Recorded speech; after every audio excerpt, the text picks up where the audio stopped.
খাবার খাওয়াতে গিয়ে নিজেই কুমিরের খাদ্যে পরিণত হতে পারতেন এই ব্যক্তি।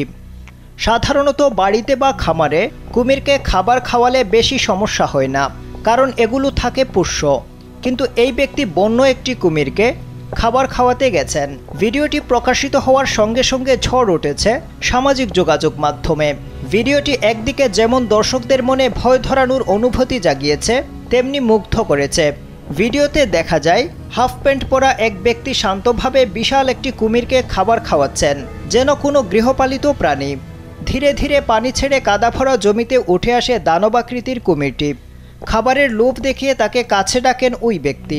সেই ভিডিও দেখে বারবারই মনে হতে পারে এই বুঝি সেই ব্যক্তিকে আক্রমণ করে বসবে কুমিরটি। সবচেয়ে আশ্চর্যের বিষয় হলো কুমিরটির আচরণও অদ্ভুত রকমের শান্ত।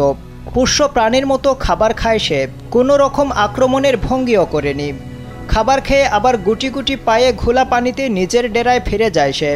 ভিডিওটি দেখে নেটিজেনরা বলেন, যিনি খাবার খাওয়াচ্ছিলেন তিনি সম্ভবত একজন প্রশিক্ষিত প্রাণী সংরক্ষক। আবার কেউ কেউ মনে করছেন কুমিরটিকেও শান্ত থাকার জন্য প্রশিক্ষণ দেওয়া হয়েছে। তবে বেশিরভাগ মানুষ এই কাজকে বেপরোয়া আচরণ বলে মনে করছেন। আবার অনেকে এই ঘটনাকে নিছক বোকামি বলে অভিহিত করেছেন। একজন ইন্টারনেট ব্যবহারকারী লিখেছেন, একটি বিশাল আমেরিকান কুমিরকে হাতে করে খাওয়ানো প্রকৃতির এক বিশাল শক্তির সঙ্গে জুয়া খেলার শামিল।